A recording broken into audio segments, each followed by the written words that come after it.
And welcome back to Scarred for Life, the podcast where we open up old wounds by looking back at the films that scared us as kids. I'm Terry. And I'm Mary Beth. And each episode, our special guest brings with them a movie that traumatized them as a child. This week, our guest is Alex Phillips. He's a writer, director, and producer whose debut feature film, All Jacked Up and Full of Worms, is currently available on VOD. Welcome to the show! Hi, thanks for having me. Yay! Thanks for joining us.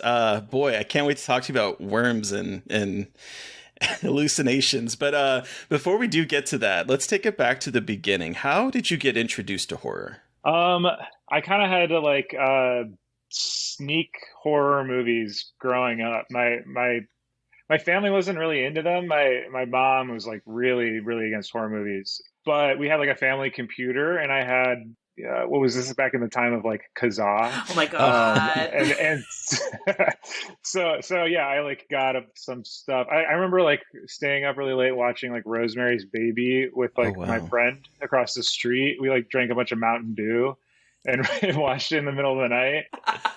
Yeah, it was we were we're so badass. We're drinking Mountain Dew all night and watching Rosemary's Baby illegally downloaded. And then we just had a really totally. Yeah, and a really cerebral experience, because it's not it's not in your face horror movie. It's kind of it's about relationships and stuff. Yeah, you're not watching Friday the 13th. No, yeah, we hear this is the scariest movie ever. Did it scare you? It did. It freaked. Yeah. Honestly, yeah, I think it kind of got into my head a little bit, so it definitely worked. And was that your first horror movie? It's hard to know. Okay. I think it might be that, or Hocus Pocus, or Sabrina, or something like that. Yeah. Or kids horror stuff. Gateway horror, yeah. Yeah. So then, cool. Oh, sorry. Oh, I just wanted to say that I really liked the horror franchise that I really got into was sorry, let me start that over. Sorry. The horror, I was really into the Final Destination things because they were coming out while I was going to stuff in high school. So that was the theater experience of horror. Oh, hell yeah. What a fun. That's gotta be really fun though. The fun of theater experience for horror. Yeah, it was awesome. Yeah, it was always a party. What a great, I always forget because franchises were so big in the 80s when I was growing up, and then I don't know, we didn't seem to really have them for a little bit of time, and then I guess they got kind of started back up again with Scream, and to a lesser extent I Know What You Did Last Summer, but Final Destinations, right. That one and then Saw are the two big sort of multi-movie franchises that started to come back up, which was kind of nice. Seriously. Yeah, it's cool. Yeah, or the Purge I really like too. I really, they're really fun as a concept. I really like them. Mm-hmm. Oh yeah. So when you were younger, what you talked about in high school, those are the kinds of franchises. But when you were a little bit younger, what, did you gravitate towards horror? Were you easily scared? I don't know. I think I was easily freaked out by uncomfortable situations. Okay. And that's the kind of horror for me, where it's this is a bad, I'm seeing people do stuff that is bad or wrong, or it was or if it was hallucinatory, or what is it, the snuffleupagus? What's the Winnie the Pooh? The heffalumps. Dream world? The heffalumps. Yes, the heffalump. Yeah, that sort of thing. I remember sort of tripping out really, just as a kid, just being this is so freaky, I remember thinking about that with Dumbo. Pink elephants on parade. Oh, yes. I remember thinking, what is even happening right there as a kid? Terrifying. Well, and we've talked about so many movies like this on the show that are kids movies, but they're absolutely nightmarish. We talked about Alice in Wonderland, the Disney animated one, that is just obviously a fucking nightmare to watch. It's a kids movie, but it is kind of terrifying. Mm. So yeah, I think it's cool that those older children's movies. I mean, I definitely was traumatized by them, but I think it's kind of interesting that it was sort of free flowing what kind of like stuff goes in there. Yes, very different from what we see now in animation. Not a bad thing necessarily, but it is very wild about the things they do. Like, have you seen The Great Mouse Detective, Alex? Yeah. Do you remember the part with the sexy dancing mouse with the garter belt and the boobs doing the burlesque dance? I'm sorry to change change the subject, but I just thought about that. No. Do you remember her? That's so funny. I barely do. Yeah. I remember like a clock tower fight. Yes, that's true. But this one had the sexy mouse with tits. Yep. I blocked it out. It was too much.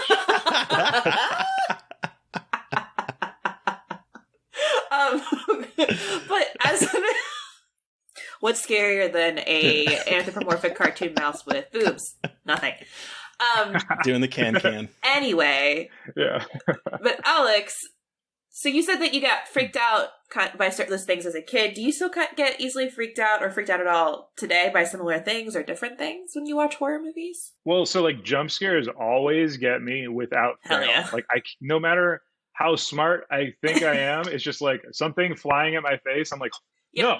I'm so jumpy. Very visceral response. I'm incredibly jumpy. I don't care how many Conjuring movies I've seen in a movie theater. I'm like, I know it's coming, but I'm a jumpy person. What can you do? Yeah. I'm like, I wish I was, steely or something, nerves of steel. But I don't know. Yeah. Now it's definitely like, what is it? The Handmaiden or like Stoker or, okay. Like it's definitely the Korean films definitely seem to get me, where it's like there's transgression and then also like a psychological, like we're not sure which way is up thing. We don't know what reality even really is, which that's the kind of thing that freaks me out. I love that about Korean horror in particular, is that it switches genre on like the drop of a hat, right? So you don't know what the next scene is going to be. Is it going to be a comedy? Are we going to get some humor? Is it going to be the most fucked up thing we've ever seen? Or is it going to be sexy? What's going to happen next? Like, it just, I don't know. That's what always gets me about Korean cinema. Oh, yeah. Have you seen Thirst? Have either of you seen Thirst? No, I need to. No. Oh, it's the sexiest horror movie ever.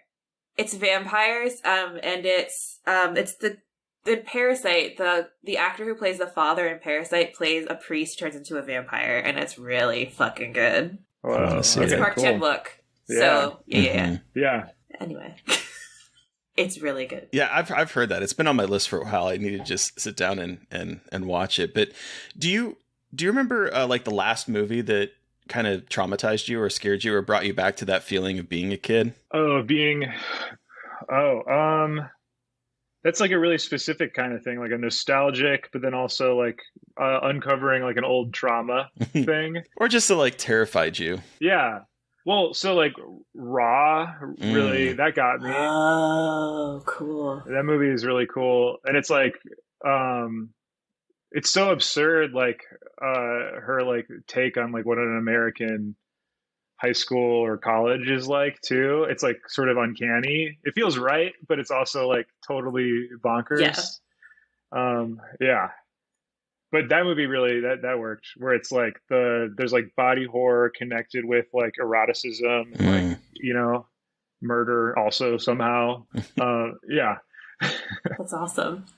So, talking about like body horror and weird vibes, let's talk about your movie, All Decked Up and Full of Worms. Can you tell our listeners? Oh yeah, that one. Can you tell our listeners a little bit about what it is? Yeah. Well, so like the quick and easy way to describe it is that these like two guys, one of them is named Roscoe and this other guy named Benny Boom, like meet up through happenstance and like get hooked on eating earthworms and having like hallucinatory experiences, and that sort of lead them down a path of destruction and mayhem, and like sort of like take them into like a sort of subliminal oozy bad place. Yeah. So how did you come up with this idea? Like what made you go to worms as being like a hallucinatory type substance? Well, so I wanted, like we were saying, like the body horror connected with like eroticism, and worms to me seem like a easy way to reference like internal organs and also like life and death. I don't know. Like, I don't want to get too metaphorical with it, but it was supposed to be sort of like a, like they are like a parasite, but they also, like they could feel like they could like live inside of our stomach and inside of our bellies. And so that was kind of where it came from. And I thought that it would like ground a lot of the writing that I had and tie us into like genre, into horror too, because what's grosser than just eating a pile of worms. And then I wanted to talk about like substances like affecting us and like making us do things that we wouldn't normally do, but I didn't want to like specifically point directly to like a drug or something, because also I wanted to like make it open to conversations about mental illness that aren't necessarily because of like a drug addiction, but because of just like the ooze that bubbles up, the worms that bubble up in our bodies and heads. The worms that bubble up. I have a very gross reaction to worms, because like I don't know if this is very specific to just me or whatnot, but like a lot of times people love the smell of rain, but whenever I go outside when it's raining, all I can smell is like I consider it like a worm smell, because like worms will come out of the ground at that point, and then they're just like all over the concrete or something like that. And there's a specific kind of smell that when I see that I just associate with worms. I don't know if it's worms or not, but that's what I think of every time every time the people are eating worms, I'm like, that must smell absolutely atrocious, because that's all I can think of is just on a rainy day when the worms are out and all I can smell is that weird wormy earthy smell, and it just grosses me out. That's cool. I really wish I had known that. That's like beautiful. I think like the worm smell is out. If we could get like a rain rig. I want a candle that it's like, instead of like rainy day, it's just worm smell. Oh, and it's no.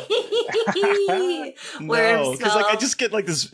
When I was watching this movie, I just like kept getting this visceral like sense memory of just walking out in the rain and seeing worms on the concrete and just being so fucking grossed out. The guy Trevor Dawkins, who played Benny Boom, he had the same reaction to worms. Like he's afraid of them. So like in the scene where he's in the motel and like Henrietta, who played by Eva Fellows, she opens up the like cigarette case with worms, and his like reaction is real. Like he's just like, oh no. Yeah. I would have just like deal with them. I felt like I could have smelled it. The moment that can opened, I was like, no, I could never do worms. Yeah. But so to me, I think they're kind of cute.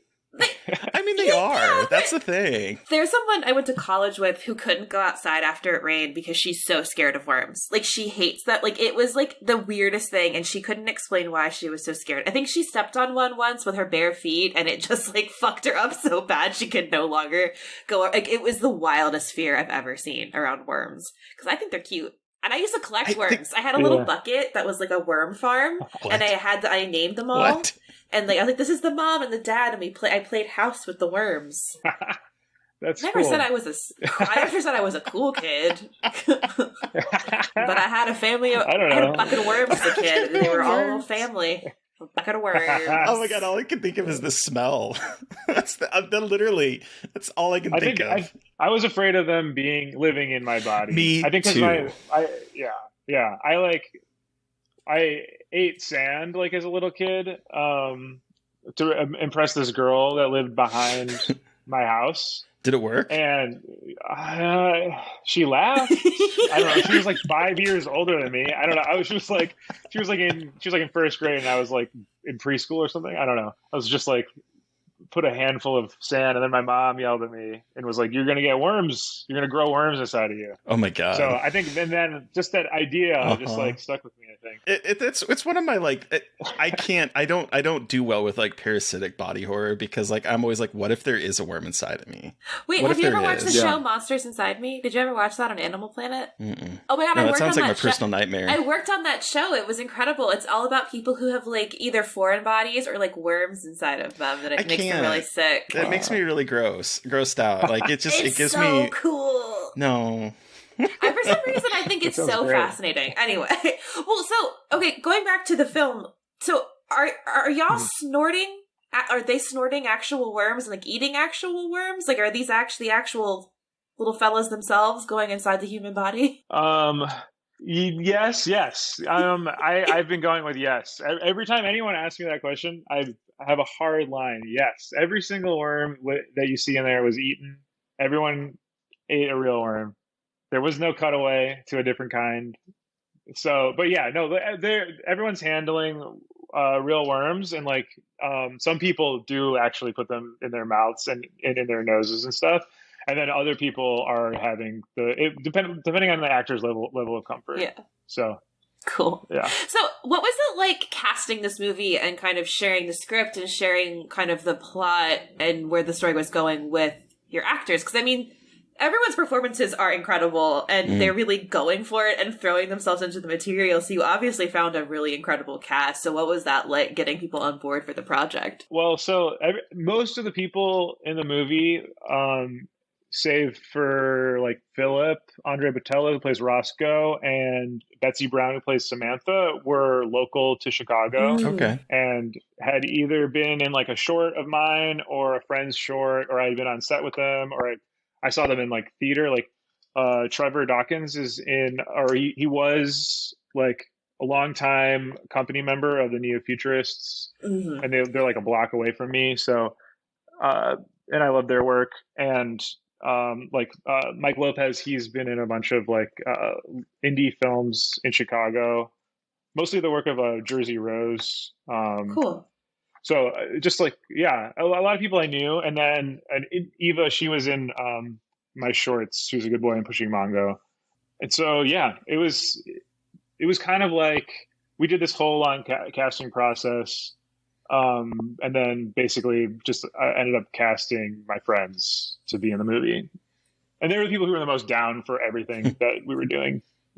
And it's like a no budget film. So It's like, like it's not, I don't know. The communication had to be there in order to make this sort of thing happen, How long was the shoot for this? Well, so we started in March 2020.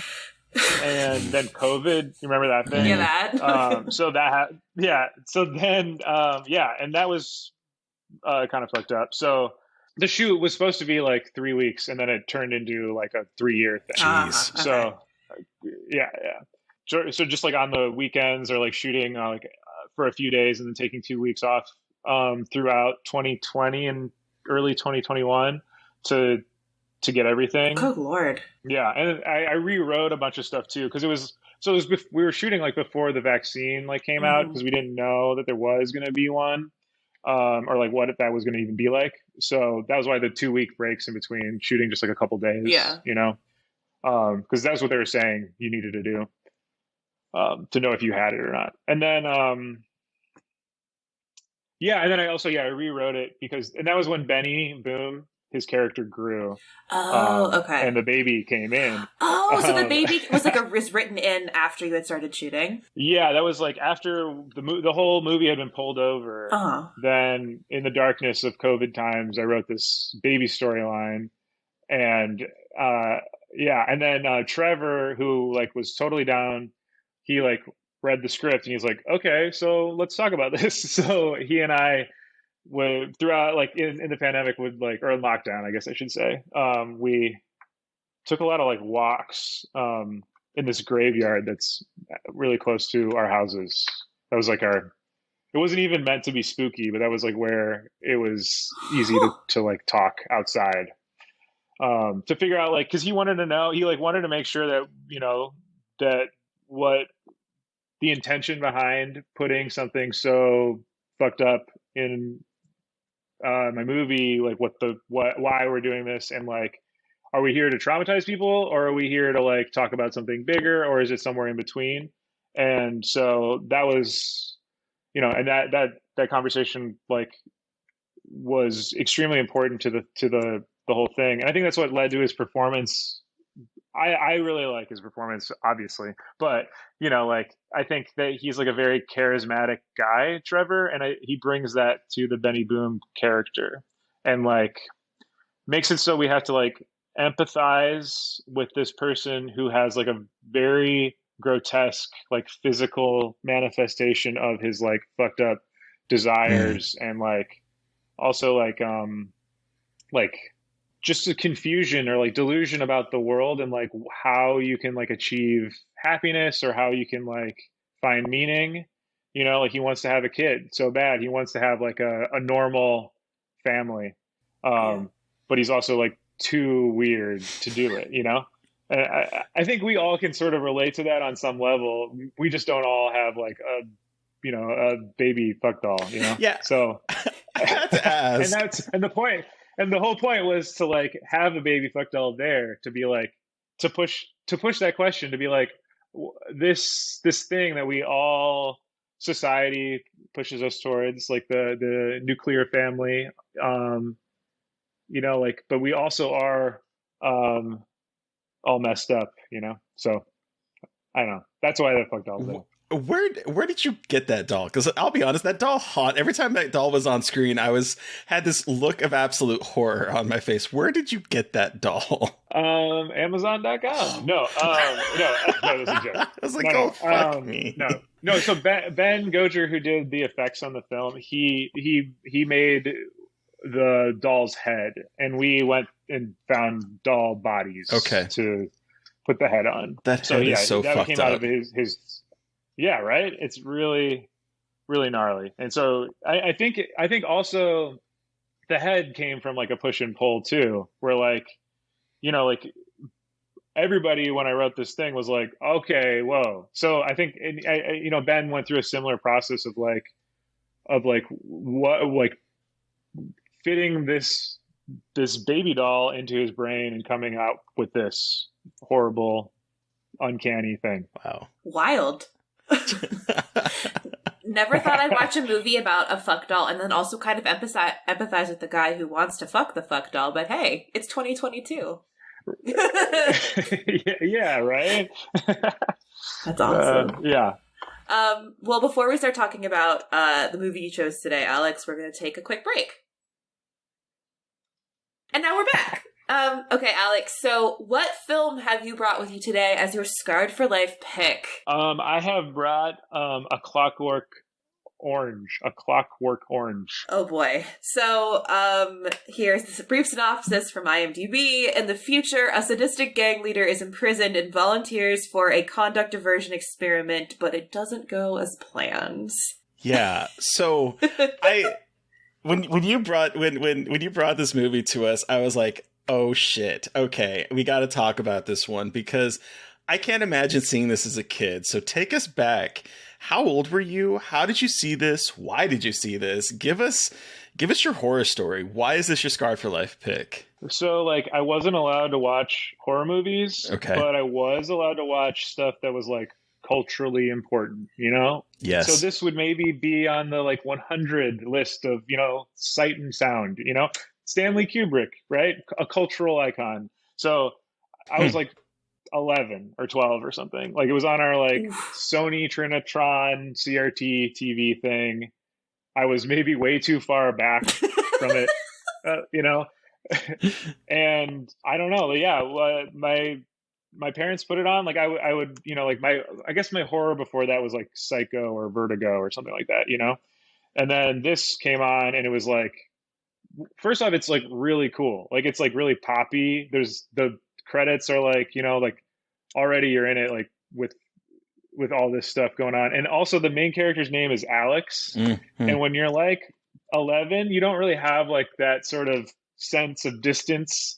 So all of a sudden I'm like, what is this? A movie about me? I'm like in it way too much. I'm having a blast, but I'm also like, this is like horrible. Like, they're like, immediately they're off to the races, like beating people and like assaulting them. And it's just like crazy. I remember whenever like something really messed up would show up, my mom would always be like, Steven, like there would be like a sound, like a tone for like when, and then they would have like a sort of they would have like a dialogue behind me, like about whether they were going to keep the movie rolling or not. And this one made it through. Wow. That's wild that this movie made it. This movie made it through. I don't know why. This movie's a lot. I don't know why. Yeah, For 2.5 hours of rape and murder. Long. Yes, right? It's long. Yeah, I think, I really think that it's really interesting. Kubrick put in or I guess actually it was from the book. Like the Beethoven is the thing that redeems the character, like in the plot. Like because he likes Beethoven's Fifth. That's right. So because he likes that, he no longer has to, like it got caught up in the conversion therapy or whatever, and they undo it, and it's like because Beethoven is like culturally significant, like the government and everyone like decided like that they made a mistake or something, like they crossed the line. And I think that's kind of like maybe how this works too, like this movie, like Stanley Kubrick, like this is one of the greatest directors ever, according to the lists. So like he, so I get to watch this totally fucked up movie as a child. So like was there a particular moment that like really freaked you out or stood out to you that really kind of got into your head and lingered with you after the movie was over? Yeah. Well, there's several. Yeah. It's a full movie full of them. Yeah, it's totally nuts. I think also like the like ultimate crime that Alex commits, where he like takes the like penis sculpture and like hits the woman in the head with it. That really, really messed me up. And like I was like, so I don't know, I was just like, honestly, like my gut, like I could, I don't know, my heart fell in my stomach. Yeah. There was that. And then like, it wasn't the like conversion therapy stuff, but it was like the test where they like have like a performance of people like abuse him to show that he was now like powerless. That really messed with me. Yeah. I also thought it was weird because it's kind of similar to how we were talking about like Benny Boom, where you have a morally even actually less than Benny Boom. He's like morally complicated, but he still is like the protagonist, and you're still like, kind of like we want him to win, even though he's doing a bunch of terrible things. Yeah. Which is really, it's like really challenging because it's like, these things are bad. And then also like, it's a little bit like rock and roll or something, like influenced by like the Rolling Stones or something, Yeah, well, and it's like also the fact that he doesn't have any regrets. I feel like we see so many times you watch a movie and the protagonist is like morally split over what they're doing, and it's like, I'm just doing it because I need to survive, or like I'm doing this for a reason. And here it's just like, no, I'm just a bad fucking person. And it's like, sometimes I just want a bad fucking person. I don't sometimes like not have someone like that. But like it is kind of interesting, I think. And again, because he's a teenager, so it's a little. At least in the book, he's 15, I think. And I don't know how. Did they say how old he is in the movie? I cannot fucking remember. No, I didn't know for some reason. But there's something that is really interesting about having a movie centered on a character who is like selfish and really terrible. And like, I think it is something that there's really something interesting there. Yeah. Definitely different from the status quo we're used to seeing with characters. I mean, like, I loved Alex DeLarge. Like, I was Alex DeLarge my freshman year of college for Halloween. Wow. Oh, really? I did a burlesque routine where I was Alex DeLarge and I killed somebody. That sounds great. Like, I did like a full like burlesque Alex DeLarge Clockwork Orange outfit and like stripped to a St. Vincent song and had a golf club and was killing people. Wow. Yeah, like Clockwork Orange was my personality in my early, like late teen, like in my like early 20s, late teens. I thought I was so edgy and cool for liking a Clockwork Orange. Okay, so this is more your movie.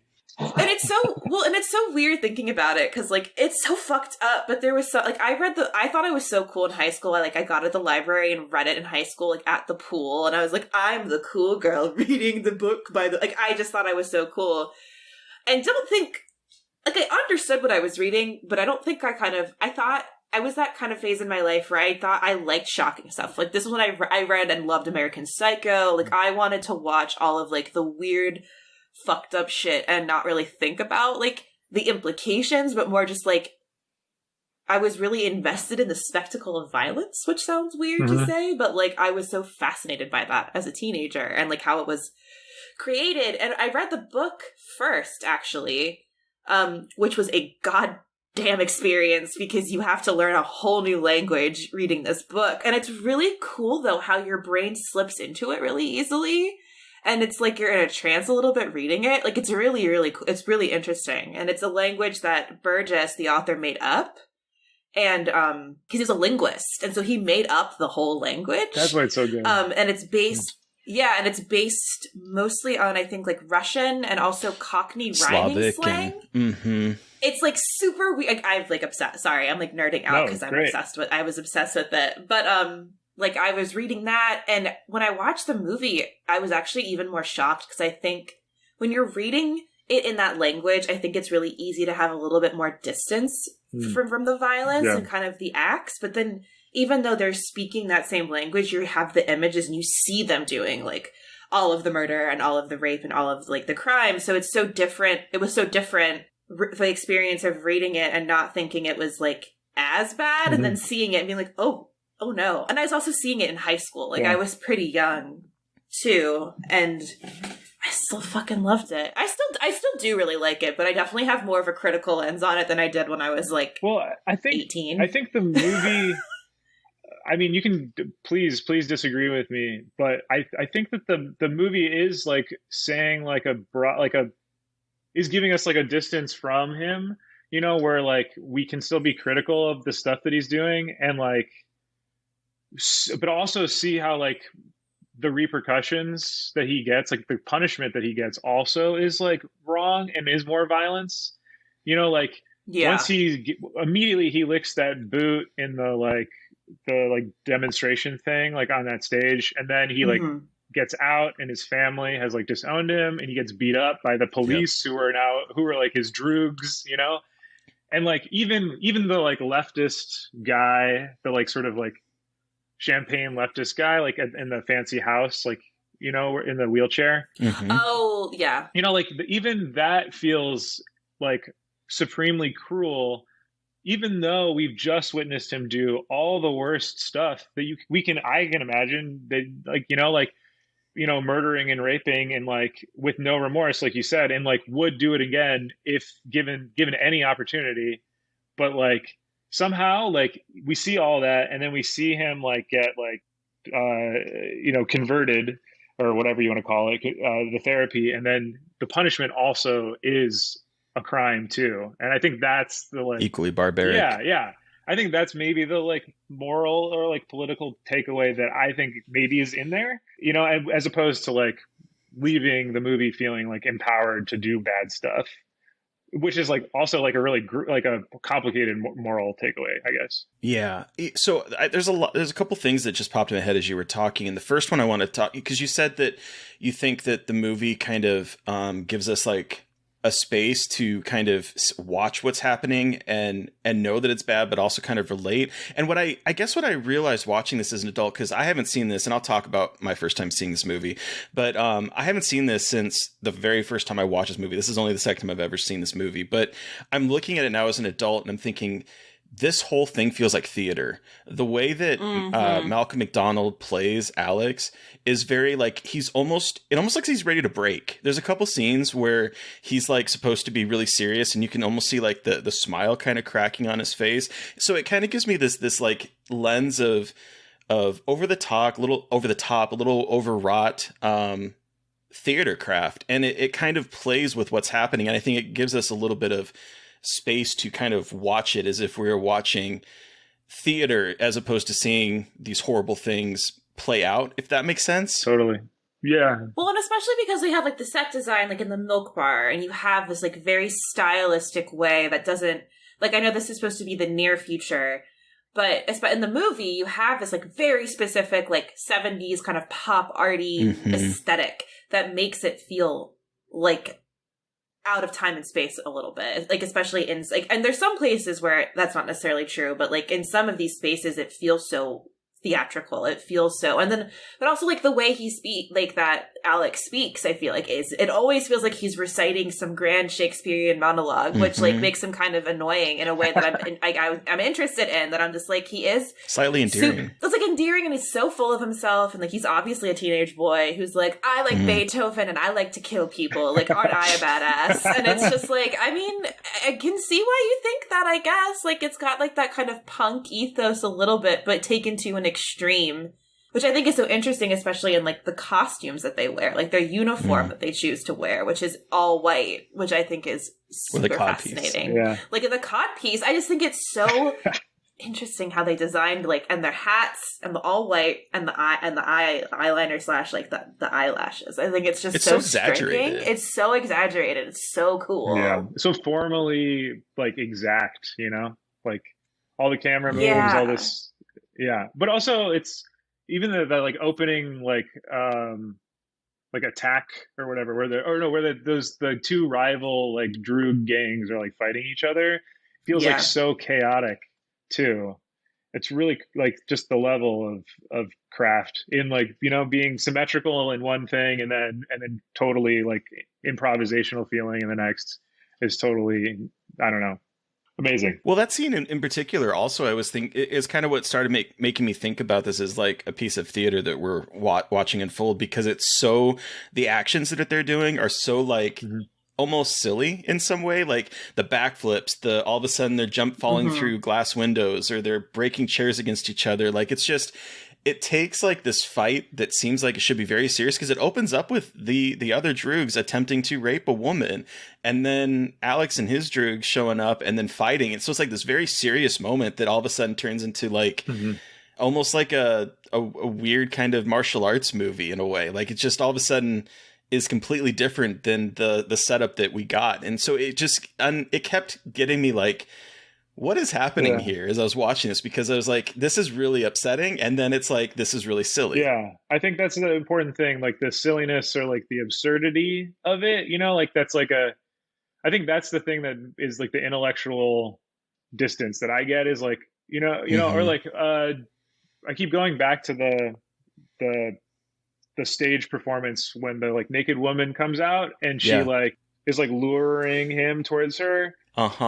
And then at the end they're like, okay, and scene, and then she like does like a curtsy, like 12 bows. All this like theatrical like ballerina like just like curtsying and full body like bows and just sort of like thank you, I'm on my way out. Yeah. And it's like I think that is all, you know, that's all intentional, all that level of absurdity. What gives us, you know, I think the distance from just being emotionally one-to-one with the protagonist. Well, and I was also thinking sort of because there's sequences that are so like a little are very long, like when he's being inducted into the prison, and we go through the whole system of like he has to put his feet behind this white line and not touch the desk and not do all of this, and they're going through all of that. It's very much yes sir, and everyone's shouting at each other, and it's very I don't know, over the top in a way that is like really comical, considering that this is a man who is basically being dehumanized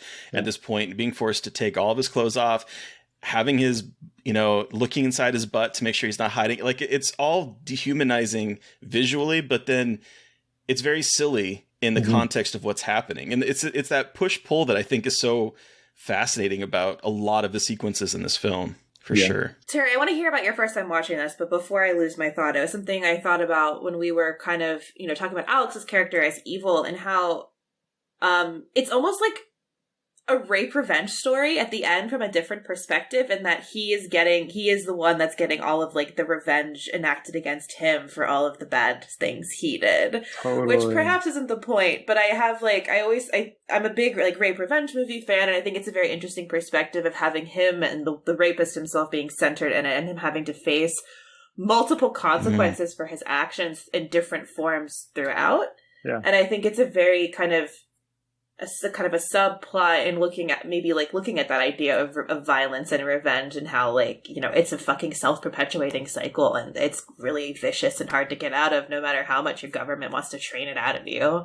I think it's really interesting. Yeah, I was thinking that this, and I hadn't realized this when I was watching it as a kid, but the way that the movie is almost a mirror of itself, because like after he becomes you know, therapized, then we see him meet the homeless person that he beat up in the beginning, and then we see him going to the house of the person that he murdered, or he tried to murder and rape the woman. And so it's almost like a reverse story that is happening that sort of kind of comes in on itself by the very end, where it's like we're leading up to it and then we're seeing those events play back, but now he's the victim as opposed to being the perpetrator. It's such a fascinating structure that I never realized when I was a kid. Yeah. And then it's really cool because, like, or depending on how you look at it, but to me, it's interesting that you see him face the consequences for everything.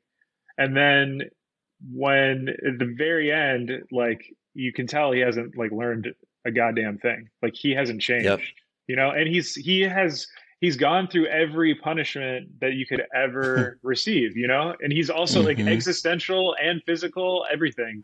And and then he's like, oh, great. Thanks for undoing that horrible thing. Like, now I can, I'm back. We're back. But also, like, the idea of thinking that, like, violence is not, like, an inherently human thing. Like, not to get a little deep, like, violence, you know, you want to train it out of us, but I feel like, you know, we've evolved to still have those impulses as animals. And so it's like the consequences of trying to control these impulses that we all have and aren't meant to be controlled. And it's also an interesting look at what it looks like when those impulses are given so much space to roam versus being restricted, and not like these two very big extremes of how people react violently and how they utilize violence rather. So I think that's also really an interesting part of this movie that I hadn't really thought about before, about the kind of extreme perspectives on violence here and how they are taken to ridiculous extremes and what that looks like in terms of control of that and how that's impossible to do. Yeah. And like where they're acceptable, like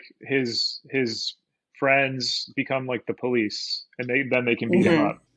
But also, like, yeah, I mean, like, speaking of cops, like, violence is just as prevalent in these law enforcement, like, in the law enforcement officers, and we all know that this is very relevant today, how, like, cops are just as capable of violence against others as they're not, you know, going to be the protectors that you think they are. And I think, you know, this movie speaks to that a little bit. Yeah. Yeah. And so we're talking about the ending of the movie, which, so when the book came over from the UK to America, the American editor left out the final chapter originally.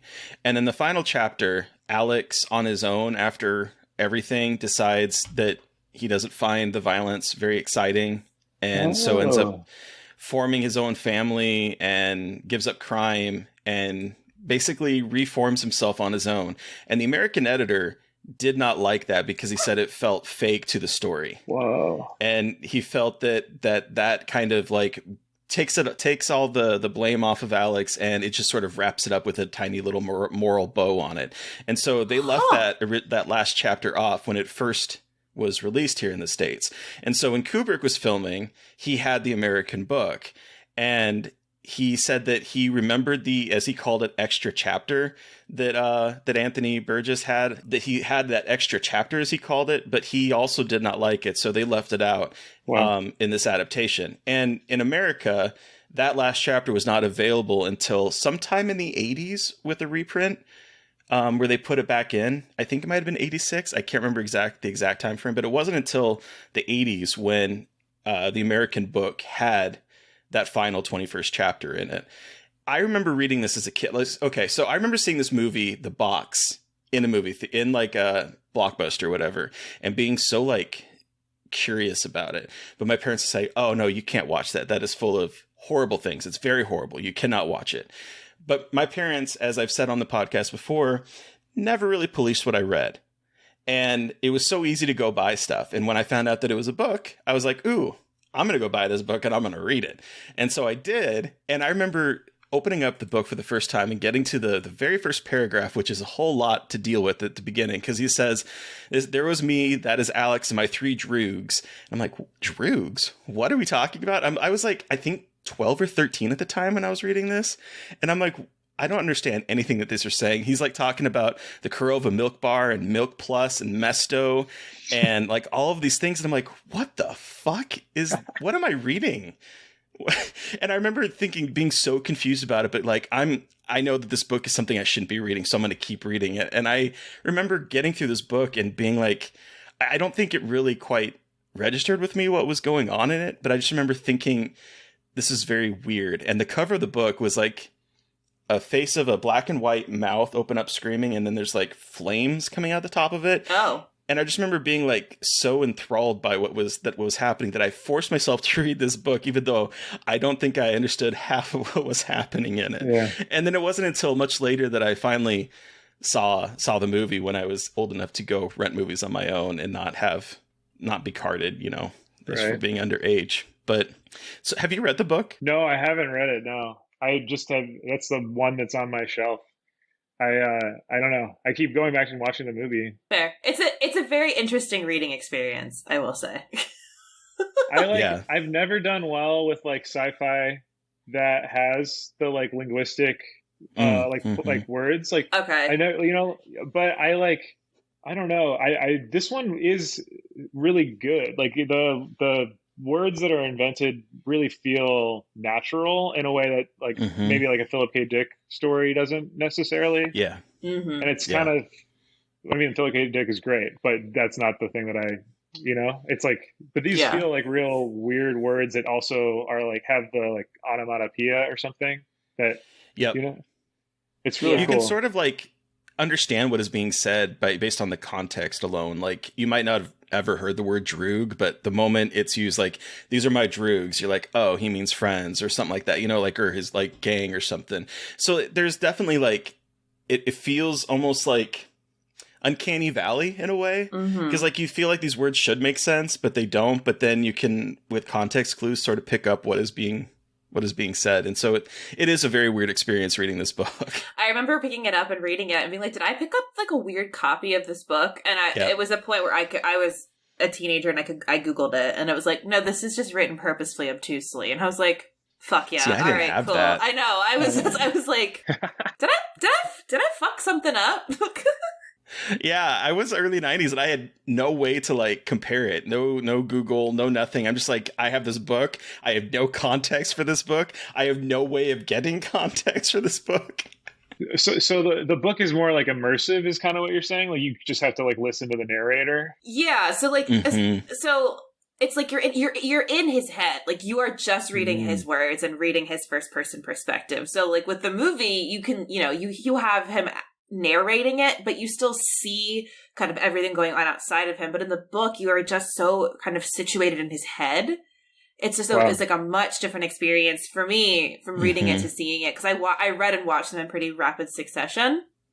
So it was really interesting to feel like the movie feels, again, distant. You don't feel as kind of like immersed in Alex's head and maybe understanding him better as a character, and like his fucked up 15-year-old motivations that we all know are bad, but like you kind of sit with him more. And it's, again, it's obviously about violence, but I feel like in the movie especially, it's known so much for the ultra violence, and it's like almost a spectacle of violence. And in the book, from what I remember when I read it, it didn't feel as much like a spectacle as much as like just a part of life. And so that's really interesting. That was interesting to me. I could be misremembering completely. I just remember like rewatching it. Like, I don't remember feeling like it was that violent when I was reading it.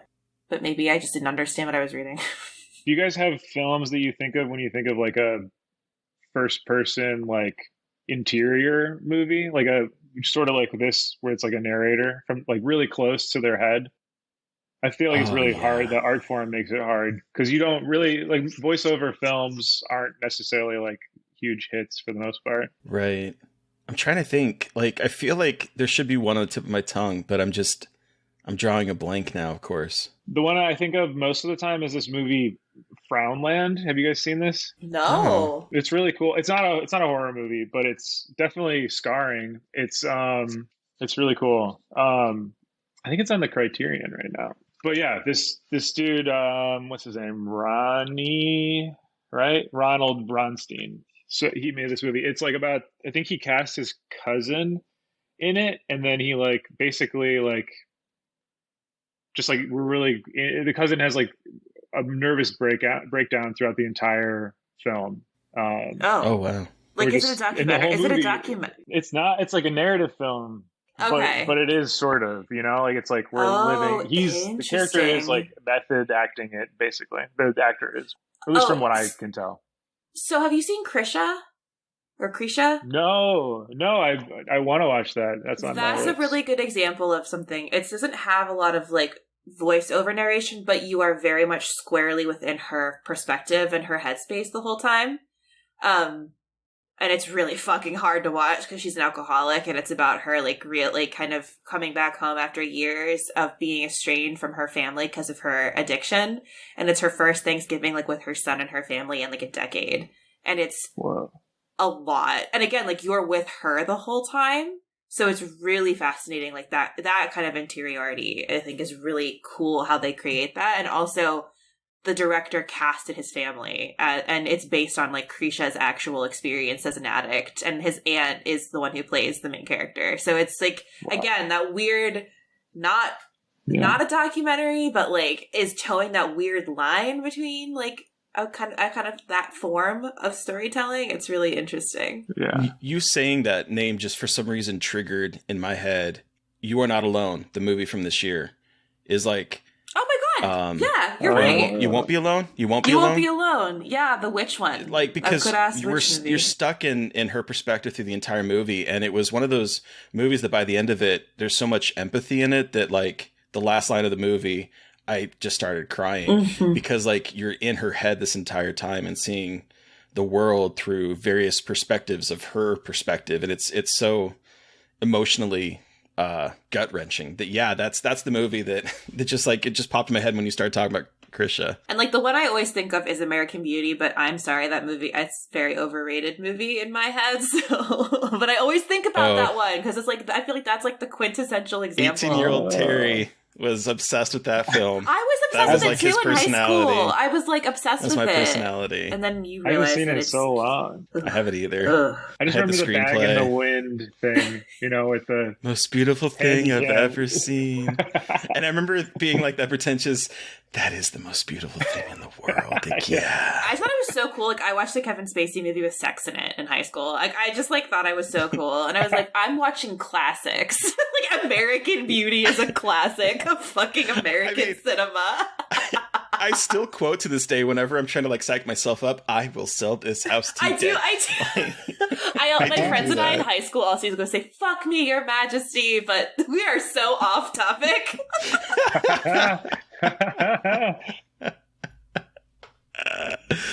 Oh my god. Okay, the milk bar. We gotta talk about this milk bar and the use of milk to like, I don't know, it's such a like wholesome little moment in the film, but like I think it kind of plays into there's like milk. You think of milk and you think of kids. You think of like the commercials of like Got Milk or and I realize those commercials came after this movie, but like in my head, I always associate like just the purity of milk and like being a kid. And so it's funny to me that we open up and they are drinking milk in a bar where there is like naked women statues. There's a statue that is giving them milk out of her breast. Like it's such a juxtaposition of like childhood innocence, which I think is appropriate, but then also like this idea of sex and violence to a degree, all kind of toppled into this glass of fucking milk. Well, I mean, they even look like milk because they're white. They're all white. It's so ridiculously Freudian if we really want to like, get like super annoying and like psychoanalytical. It's just like Freud would walk in there and just like explode. He'd be like, what is happening? Because like I also feel like there's this like, okay, and this could be crazy, but like an innocence because like babies drink a lot of milk and mothers milk, and there's something that's like comforting and it's white and it's pure, and there's something about cow juice and human juice. I'm sorry. I was with my brand new nephew and was just fascinated by the concept of breastfeeding, and it's just really gross. Anyway, it's just like it's just got this like weird, so like you have this pure baby associated thing, and then you're putting drugs in it, and it's like this kind of weirdly evocative image, especially in a bar. While someone is sitting at a bar full of naked women and like weird statues drinking a glass of milk full of drugs. Like there's something weirdly evocative about that and feels like wrong. It feels wrong, but it also feels honest or something. Like it's like, I remember like going to parties like in high school or something, but you know, you think you're a badass or you're running around doing bad stuff, but you like still live with your mom, you know, like you still are like, you're still at home. You have like You're someone's smoking like doing weed your out of an laundry. apple, like in the Yeah, woods. right. Like you're doing, like you think you're such a badass, like smoking weed with your friends in the woods, but it's like you're smoking weed out of a can and like spilling bong water in your pants. Not speaking out of And experience at all. yeah, it's like might as well have a glass of milk with that, you know, apple ditchweed. It's like Like why not? it feels like it wouldn't be like crazy. Like you could go home after a night out and pour a tall cold glass of milk. Well, and again, like at night, like warm milk, or like you in movies, you always see someone coming home and like just for something about drinking that refreshing ice cold milk out of the carton in the fridge, which always cracks me up. But again, I think Kubrick is really and Burgess is playing with that idea of milk, and also how milk is kind of like, it's not a drink I associate with like getting wasted or like getting like, it's not something I associate with like debauchery and being like part of debauchery. So that's also kind of like, it feels weirdly transgressive. That makes sense. I had a friend from Iowa who would drink whiskey milk. He would whiskey milk? Yeah, he would he would have straight whiskey and then pour milk on it, which I guess doesn't make it straight anymore. But it's whiskey milk. That's what he would call it. And he might even still drink it to this day, whiskey milk. Wow. Yeah. I mean, they have the White Russian, which is like vodka and Kahlua and my husband really likes White Russians. It just seems weird to me. Like, okay, speaking of milk, the very first time milk. No, this is just like talking about milk and alcohol. My very first party when I was in a freshman in college was the very first time that I had ever like drunken anything out of like except for maybe a stolen wine cooler from a friend's mom's fridge, Like this is the first time I went out and I had all the different kinds of alcohol. And one of the last drinks we had was a Colorado Bulldog. I don't know if you guys know what a Colorado Bulldog is. No. I do not. Okay. It sounds I didn't either. Bad. It sounds rough. It's not great. It is an ounce of vodka, coffee liqueur, milk, and cola, like Coke. And that was the last thing. I would drink that, but that sounds like Vomit City. Yeah. It was the last thing I drank that night, and it was the first thing to come up, and I have never been able to drink Kahlua since, and the thought of putting milk in anything near alcohol makes me want to vomit. Totally. Well, wow. I do think so right now I think that milk is like, it's weird. It like does represent sort of purity, and it also like because of the internet and because of the way that we like joke and like we're post ironic, like I don't know, there was a time where like milk was like sort of being like associated with like a almost like a right wing thing, like this is like a like the purest thing. And it's like, I don't know, it's like transgressive in almost every single way, and it's so strange because it's like it's also like life-giving. I don't know, it's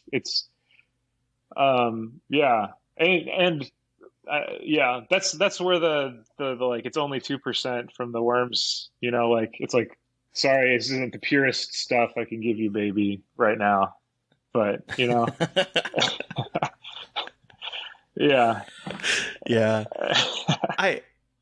So one of the things that I guess I was, as I was rewatching this, because again, the first time I saw this movie was after I read the book. I was probably 18, I think, and I remember just being like totally taken back by the pure amount of like nudity in this movie and just sort of like the violence and stuff. And I guess I never really thought about what Kubrick was trying to do. And so watching this now as an adult, where I was like, okay, I'm like halfway through this movie and I'm like, what is Kubrick's point in here? Because again, it's been 20 years maybe since I've seen this film. I was like, what is he trying to get at? And it was the point where Alex is in jail, he's in prison, and he is learning about religion, and he loves reading the Bible. And it's this idea of like how the Bible is full of the same stuff that he's been doing. There's rape in it, there's murder, there's sexual, transgressions. It's full of sex and violence. He loves these parts, and he talks about how he gets to the newer part where all of a sudden it's a little bit more sanitizing. He doesn't like that as much. And so I'm thinking about how, his crimes and what he's doing is basically what is literature. Back to even the Bible is full of violence and sex and violence and sex. and it's just playing out over and over again. And I was like, okay, so there's something interesting going on here. And then when we get to the end of the film, where it's like all of a sudden he himself is being used by both the left side, idealized by the writer, and also the totalitarian government. Both of them want to use him and his violence to like further propagate their own sense of violence. And I'm just like, this whole thing is about how there's various shades of violence and which one is morally correct, because everyone is doing it. It just depends on how they're exercising that violence in a way. Mm-hmm. And it was so, but I was getting to the end of this and I was like, okay, I kind of see what you're doing here. Because I was like, halfway through this movie, like, are you glorifying violence? Was in my mind, you know, as a 41-year-old rewatching this movie. It's like, what are you trying to get at here? And then by the end of the movie going, oh, I see what you're doing here. So I know we could talk about this movie for fucking ever, but do we want to wrap up now and give it a rating out of 5? Is there anything else we want to touch on before we wrap up? I could talk about production design for this for 6 years, so I'm not going to get into talking about the production design. It's so pretty. Yeah, it's beautiful. Well, I am curious, Alex. So after you watched this with your parents for the first time, was there any conversations that happened afterward? Like, how did this get discussed or dissected after seeing this movie, or did it? You know, I don't think it did. Like, that's the thing is, like, I watched it and then there was nothing that immediately came from it. Like, I basically went to bed, you know, like it was like, I had to move on with my life. And I wasn't like obsessed with it. I wasn't like, it just definitely like affected me. And I like tried to put it away and then like continue on, you know. It wasn't like, an obsession that I got, but I do remember like all the nudity and stuff, like the way that it's presented in the movie is like kind of like passive, except for on the stage when that naked woman is like comes to him. But like the rest of it is like people running around and like, you know, breasts are like flailing around everywhere. But like, it's not like, I don't know, to me, those moments didn't like stick with me even as like a kid. I wasn't like, wow, I'm seeing a naked woman, except for when it was like really supposed to be that moment, which I find kind of, I don't know, kind of interesting. And I remember that, and I remember also the old man in the wheelchair, like being so furiously angry, and then also like manipulative of Alex, like sort of like lying to him to like get him comfortable. And I remember that being actually like really, really scary and creepy to me.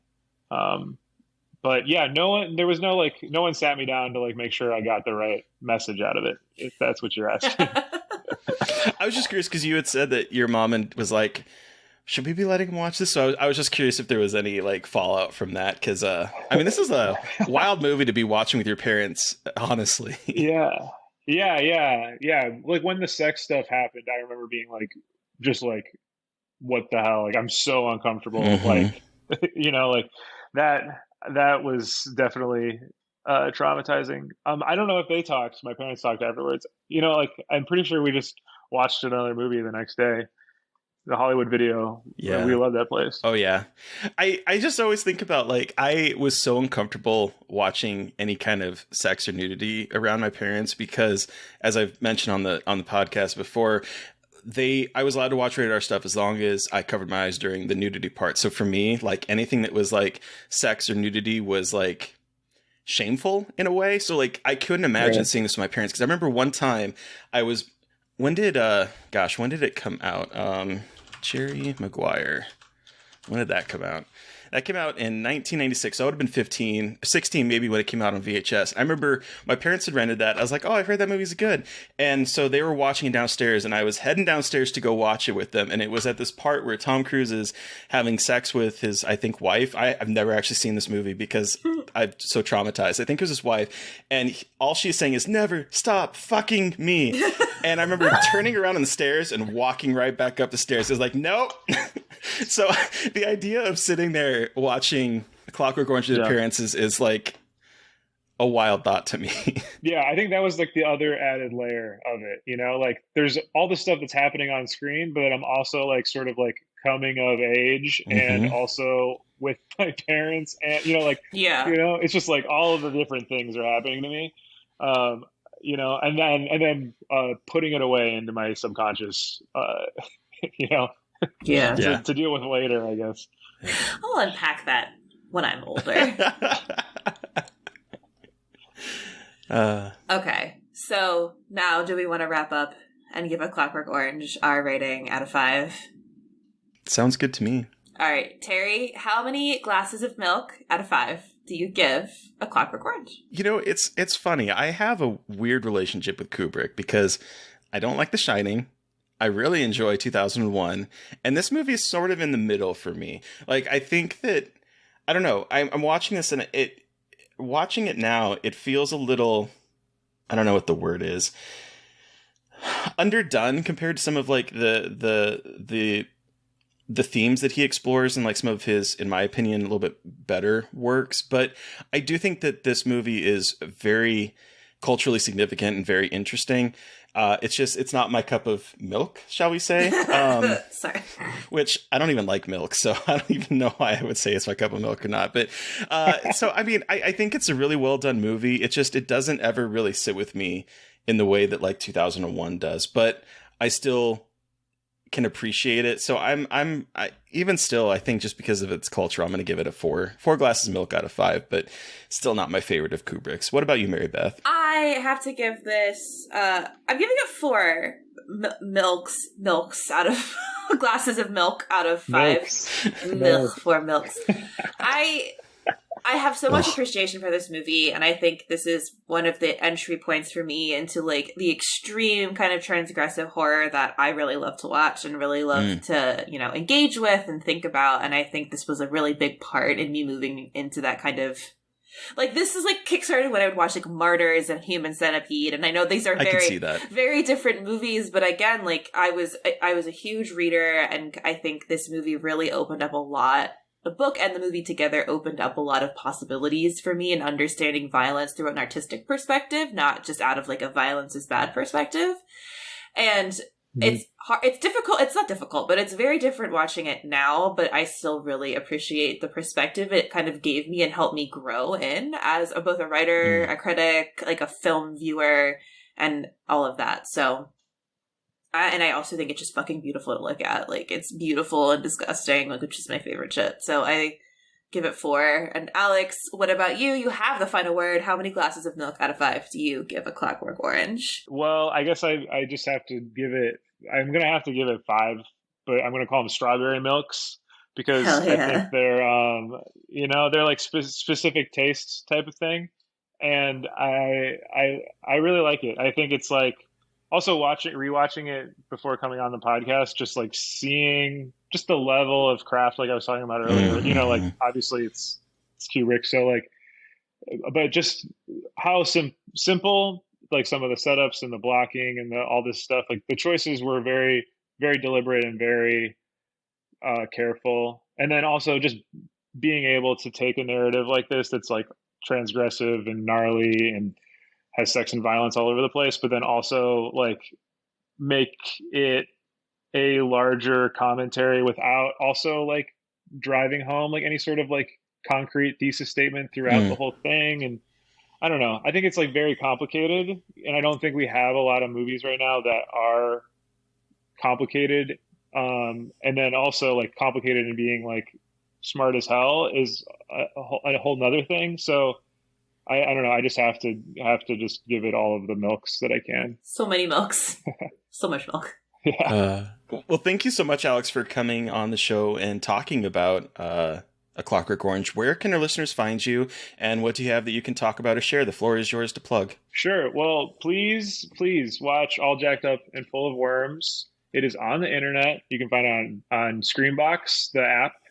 It will be on Fandor in February. And then also, if you don't have those apps, you can find it on iTunes or Amazon to rent. And yeah, please watch it. It's gnarly and fucked up and fun. So yeah. And then yeah, I'm going to go into another movie in the next year too, called Anything That Moves, which will also be gnarly and fucked up and fun.